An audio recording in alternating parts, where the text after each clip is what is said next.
Hola a todas y todos, mi nombre es Fabrizio Lorusso, aquí estamos esta semana en la columna Trotamundos Político en el canal del amigo Jesús Escobar con temas cada vez más preocupantes, delicados.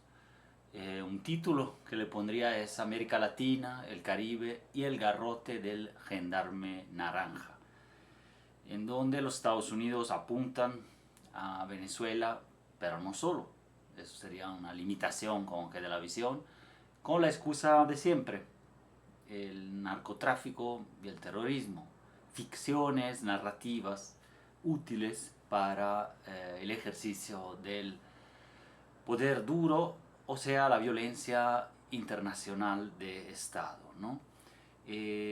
Han intensificado los Estados Unidos su presencia militar en el Gran Caribe para hacerle frente, según al narcotráfico, pero el objetivo principal es Caracas, de paso Bogotá, eh, y entonces todos los países de una u otra manera, todavía tibia de alguna forma, pero han hecho un llamado de atención o lo han condenado directamente según la postura política, salvo claro la ya dependiente total Argentina de Milei, ¿no?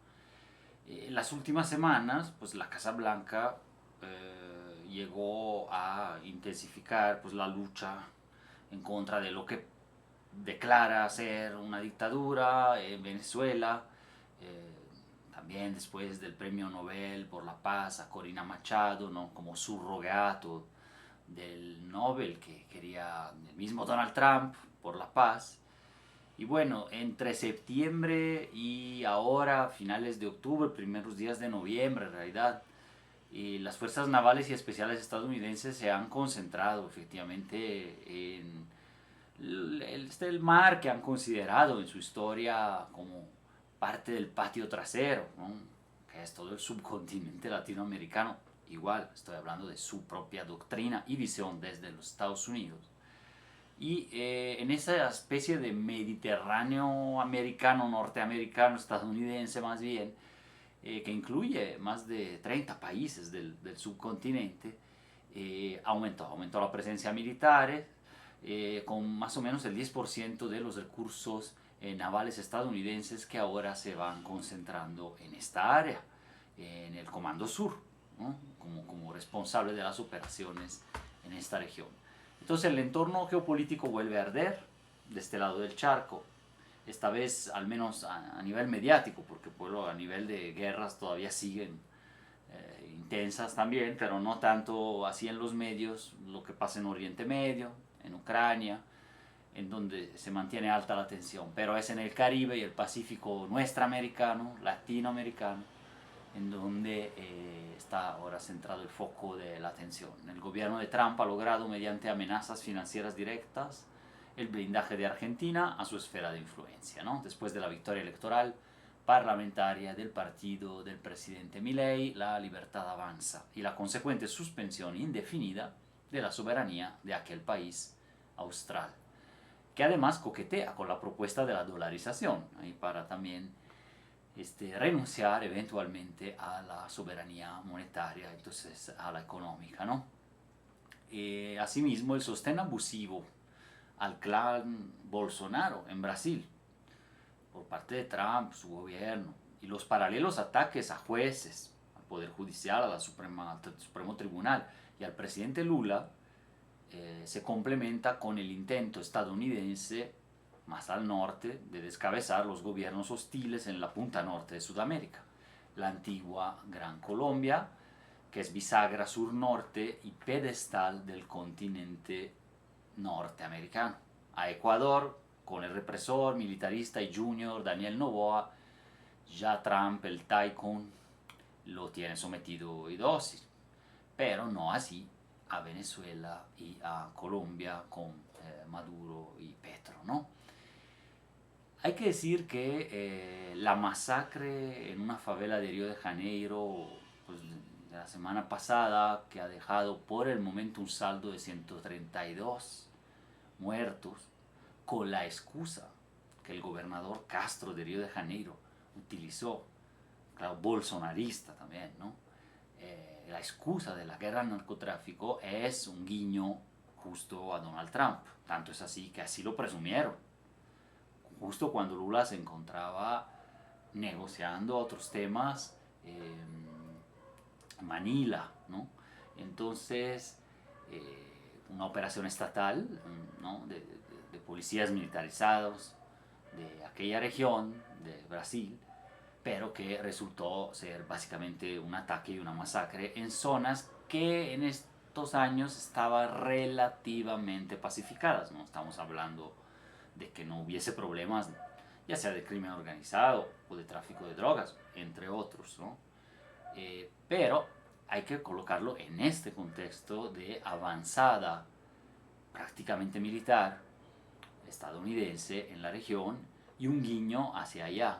También en el caso de que el propio Jair Bolsonaro no pueda justamente participar en las elecciones, ahora está condenado, ¿no?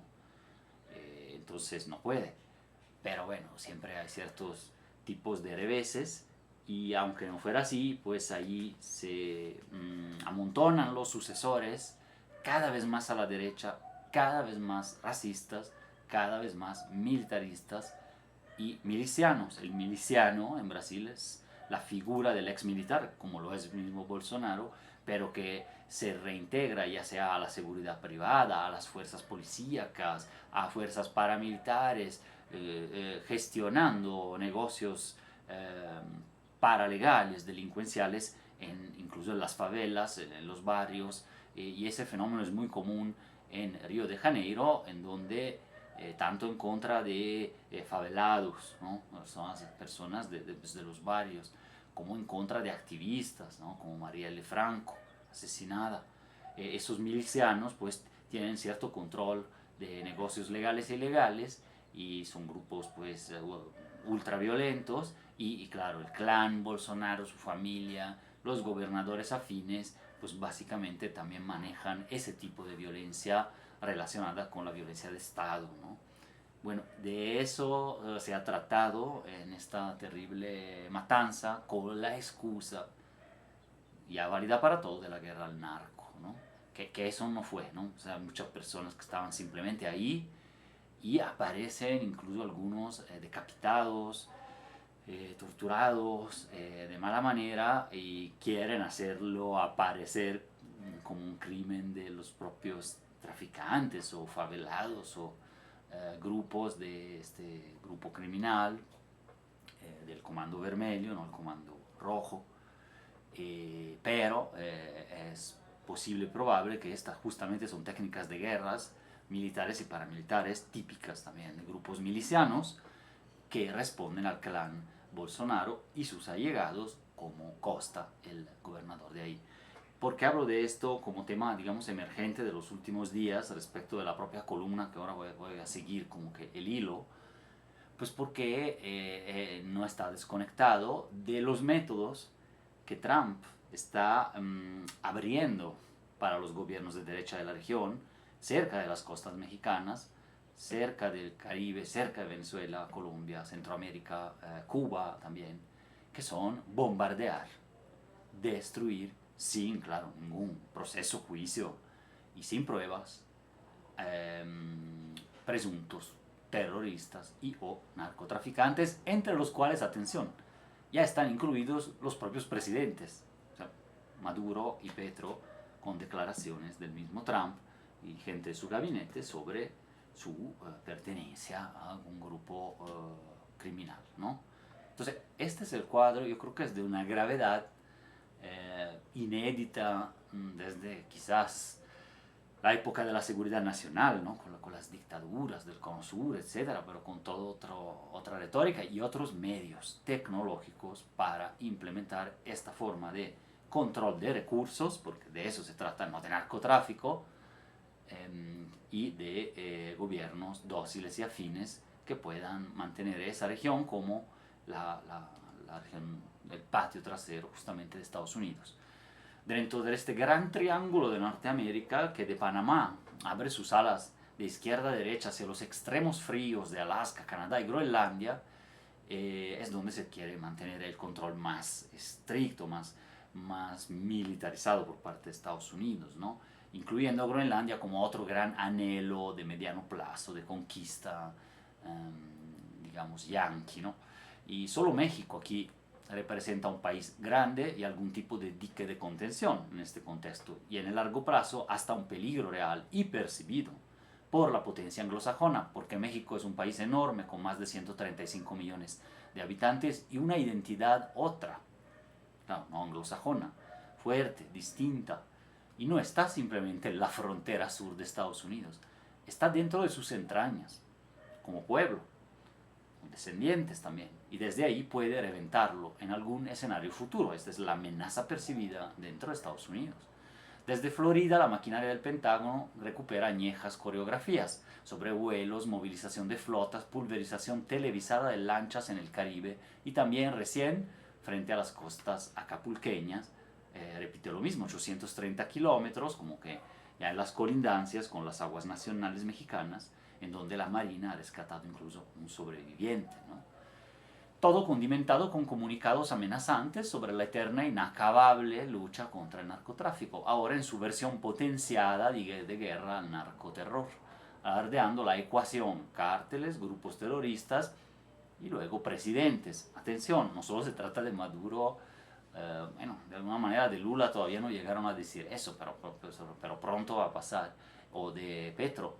También recordemos la campaña de narcopresidente, que no solo fue una obra de la oposición mexicana, ¿no? Tuvo un respaldo evidente no solo en redes sociales internacionales norteamericanas, estadounidenses, sino también en propios think tanks y grupos de ultraderecha que bajo jefatura efectivamente de líderes extranjeros, estadounidenses, españoles, etcétera, ¿no? Entonces, bueno, también aquí se han tenido la narcopresidenta y el narcopresidente con esa insinuación, y el mismo Trump ya recién volvió a declarar la simpatía y la declaración como la estimación que tiene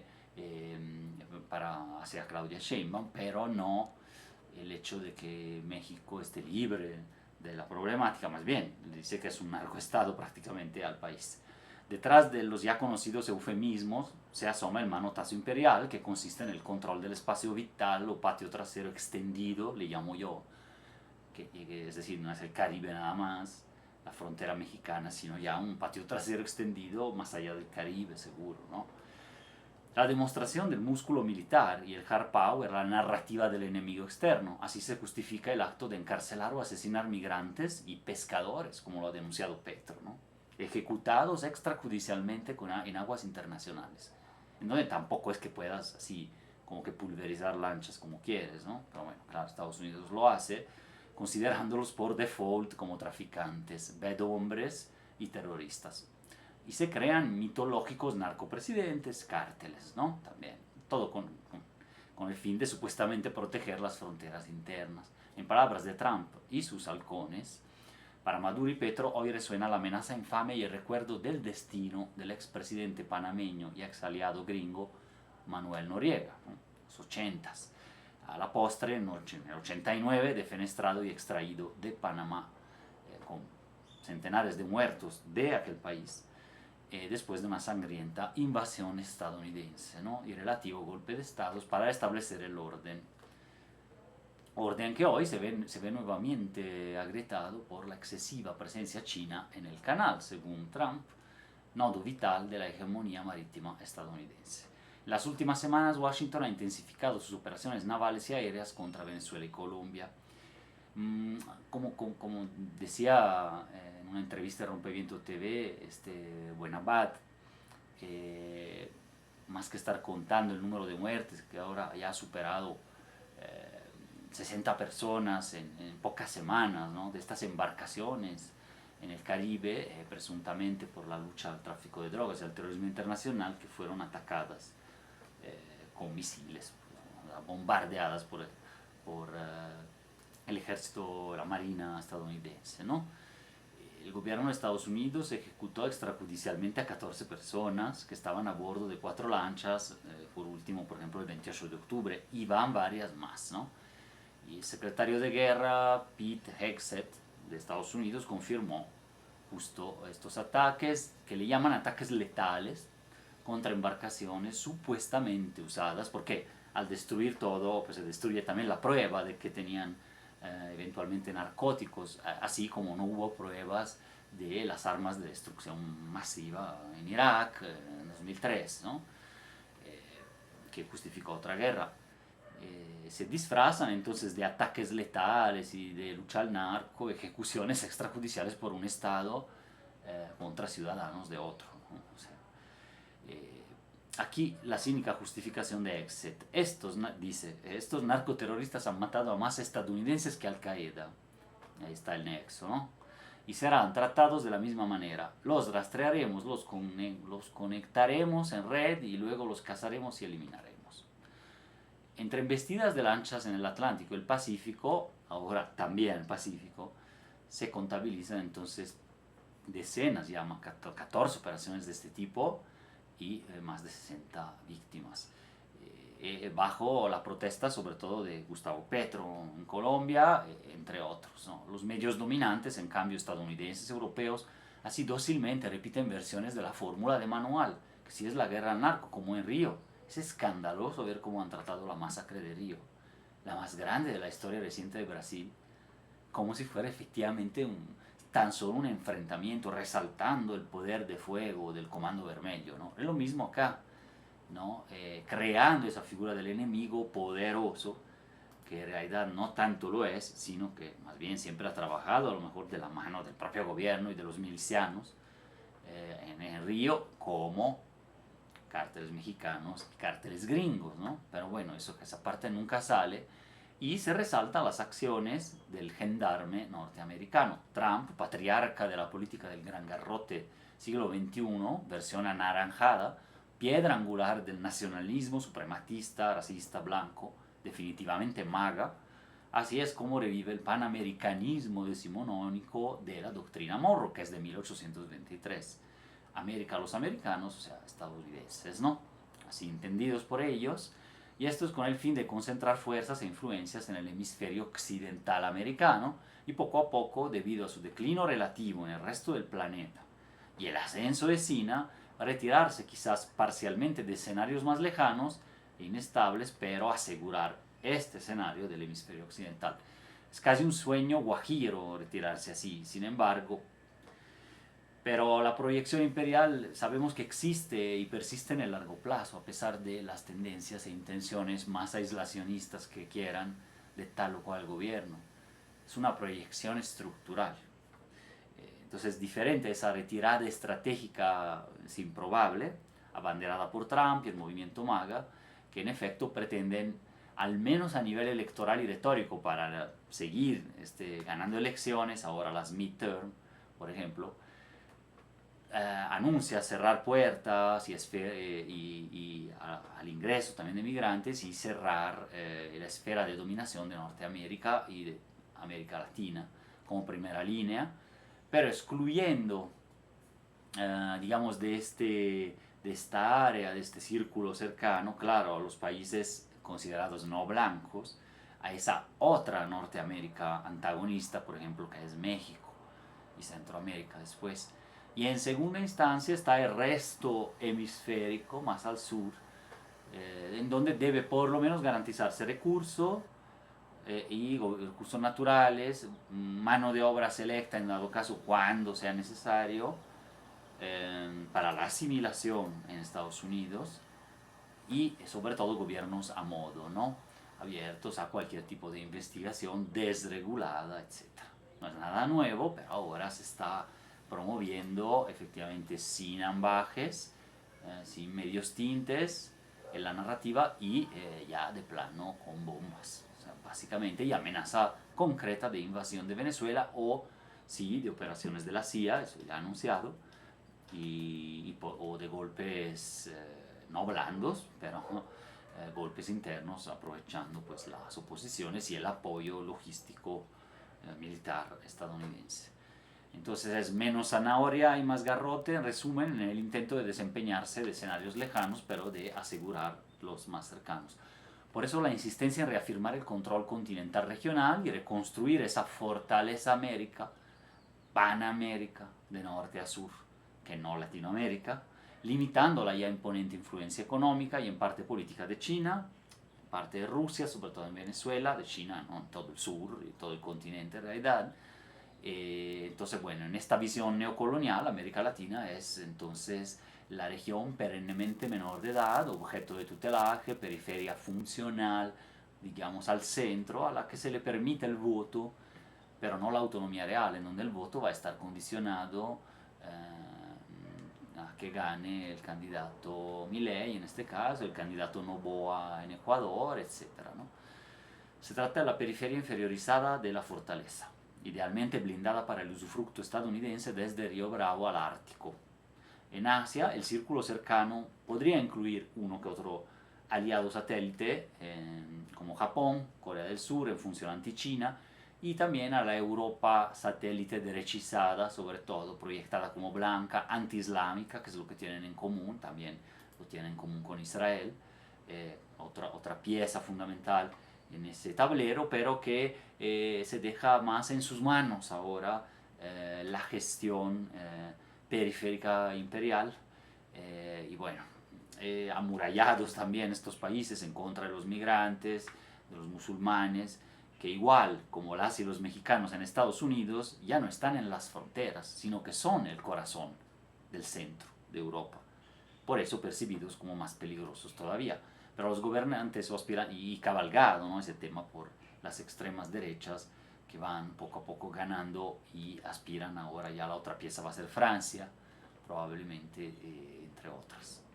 Eh, para los gobernantes o aspirantes tales, soberanistas y populistas de derecha, antieuropeístas, como Le Pen, Orbán, Meloni, Farage, Abascal, pretenden ignorar este dato antropológico fundamental, como que diciendo que ya son, pues sí, son todos ciudadanos nacionales, o más bien invisibilizando el hecho de que se trata de relaciones milenarias de siglos, ¿no?, entre religiones y entre pueblos, en el Mediterráneo, por ejemplo, ¿no? Baste con pensar eso. Pero bueno, para la retórica y ganar elecciones con ese tipo de populismo xenófobo, todo se vale, y apoyar, claro, ahí al mismo MAGA, ¿no? Pero versión nacional, sometido a su vez a Estados Unidos de todos modos. Entonces es una contradicción del soberanismo europeo intrínseca, ¿no? Porque sigue estando en la OTAN, sigue teniendo que obedecer, digamos así, a la potencia estadounidense, pero ya hacia adentro con quién se la va a tomar, con los más débiles de su propia sociedad, los migrantes y los países, digamos, ribereños, podríamos decir, del Mediterráneo, por ejemplo, hablando de España, Francia, Italia, ¿no? Sí, sobre todo estos ahí en esa parte del Mediterráneo. En todo este diseño, Latinoamérica sigue siendo concebida como proveedora, cuidadora de recursos ajenos por derecho neocolonial y es colocada en el afuera. Su población es rechazada, obstaculizada más que integrada, para mantener la pureza de la raza en el norte. Esta biopolítica de selección poblacional también prevé la edificación de muros entre el adentro y el afuera, el nosotros y el otro, construido como peligro y agresor. Se concilia con la necropolítica que hemos visto en el Caribe con las bombas, de dar muerte o dejar morir a miles, como sucede tanto en el mar Mediterráneo y los centros de detención de migrantes, como en las fronteras de Río Suchiate y de Río Bravo, en Gaza, o en las lanchas bombardeadas en Caribe y Pacífico. El caso de Venezuela es paradigmático. Bajo el argumento de restaurar la democracia, la Casa Blanca ha sostenido una guerra económica que asfixia a la población civil, promueve inestabilidad para defenestrar a Maduro.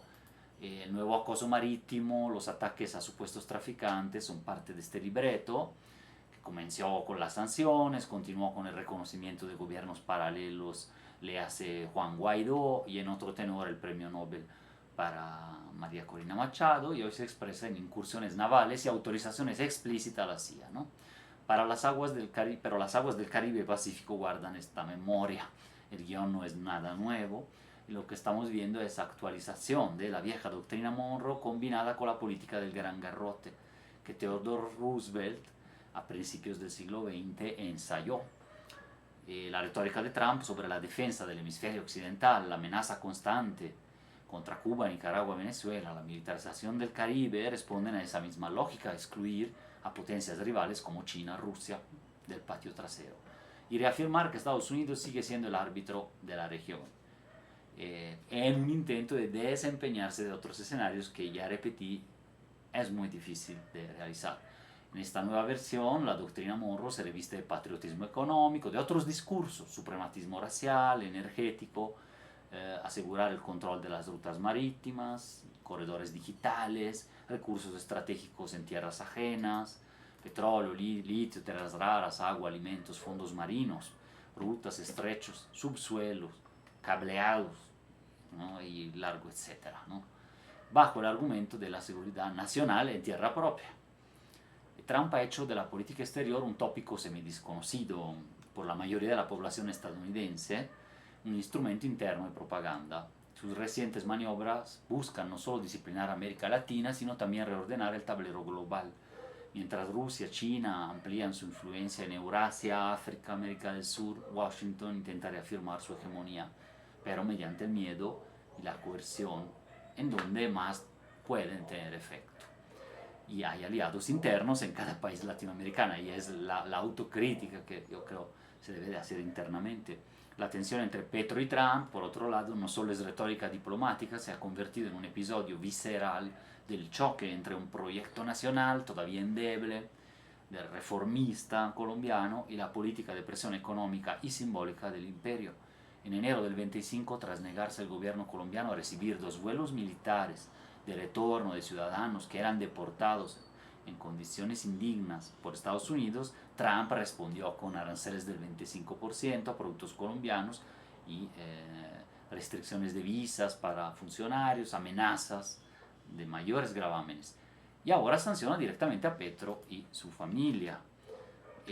Petro responde con una defensa de la dignidad de los deportados en ese entonces, pidiendo respeto. Trump anuncia ahora la suspensión de ayuda militar a Colombia en la mal llamada lucha contra las drogas, porque a pesar de todo y de esas diferencias, si Colombia ha sido todavía receptora de esa supuesta ayuda militar o cooperación internacional, pese a la afectación económica que puede tener en el corto plazo, retirar esos fondos me parece una oportunidad para el país sudamericano para liberarse de estas dependencias y del mismo discurso de la guerra a las drogas, que son inveterados por parte de Estados Unidos, ¿no? Disfrazados de cooperación internacional. Ojalá así siga y que sí le retire esas ayudas, ¿no? Más recientemente la disputa escaló cuando Trump acusó a Petro directamente de ser un líder del narcotráfico. Amenazó con suspender subsidios. Petro ha denunciado amenazas, la posibilidad de ser incluso extraído del país para ser juzgado en Estados Unidos, ¿no? Vamos a ver si eso escala a la realidad, pero pues algunas cuestiones sí son fácticas y reales. Petro respondió no solo con reclamos, sino con exigencia de una investigación internacional por los ataques de Estados Unidos a las lanchas, calificándolas como ejecuciones extrajudiciales. Claro, al destruir todo hay pocas pruebas de lo que había ahí, ¿no? Pero empieza a haber incluso sobrevivientes que pudieran declarar algo, pero bueno, eso es muy lejano como panorámica, pero por ahora es muy retórico, pero bueno, Trump no solo lo ha usado el discurso del narcotráfico como pretexto militar en contra de Petro, sino que también ha convertido a Nicolás Maduro en un blanco favorito, tildando a Venezuela de narcoestado. Atención, con lo del terrorismo y el narcoestado, también con México se ha asomado ese discurso, acusando al presidente de dirigir el cártel de los soles y calificándolo como criminal organizado. Maduro es el enemigo perfecto, en efecto, porque ante la opinión pública estadounidense ha sido construido el gozne entre el problema de consumo interno de drogas y proliferación de pandillas y las figuras como causantes del dictador caribeño tradicional y del narcotraficante internacional, el drug lord caribeño, síntesis del mal, un poco al estilo de Osama Bin Laden, ¿no? Del lado asiático de esto, ¿no? En su momento, pero ahora es Maduro, ¿no? Durante su discurso en la ONU, Trump arremetió contra Venezuela afirmando que a todo matón terrorista que esté traficando drogas venenosas hacia los Estados Unidos, téngase por avisado, lo haremos volar por los aires, así directamente. Además, Trump ha justificado las recientes operaciones asesinas en el Mar del Caribe, hablando de que esos eran traficantes del Tren de Aragua, otro cártel, como algunos mexicanos, declarado terrorista, o sea, organización terrorista internacional. Entonces ahí es donde justifica a solas, pero su intervención armada ahí contra ellos. Frente a la retórica aislacionista del MAGA, sin embargo, una invasión a Venezuela, un ataque directo ahí, país que cuenta todavía con fuerzas armadas fieles a Maduro, potencialmente más de 4 millones de ciudadanos en armas, como guardia digamos, civil, equipamientos militares rusos. Sería difícil de realizarlo y justificarlo en Estados Unidos frente a esa base MAGA que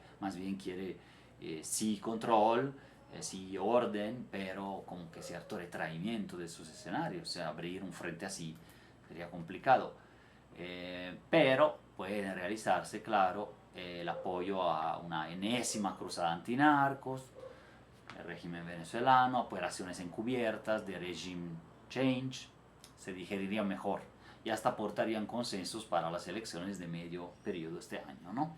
Entonces vamos a ver cómo desarrolla, pero la amenaza es muy concreta y con este presidente estadounidense no se puede excluir nada realmente. La redefinición trampiana de Occidente en términos de raza, suprematismo blanco, anglo y germánico, sobre todo, y religión, cristiana, de preferencia no católica romana, y antimusulmana de todos modos, implica disciplinar al subcontinente latinoamericano y alinear a Europa y a partes de Asia a este canon mediante dispositivos bionecropolíticos armados y el ejercicio de poder duro. En otras palabras, individualismo y soberanía, mal entendida como ley del más fuerte y violento, bajo la condición del sometimiento al gendarme naranja y su poderío de escasas zanahorias y sendos garrotazos. Muchísimas gracias por escuchar, nos vemos en la siguiente.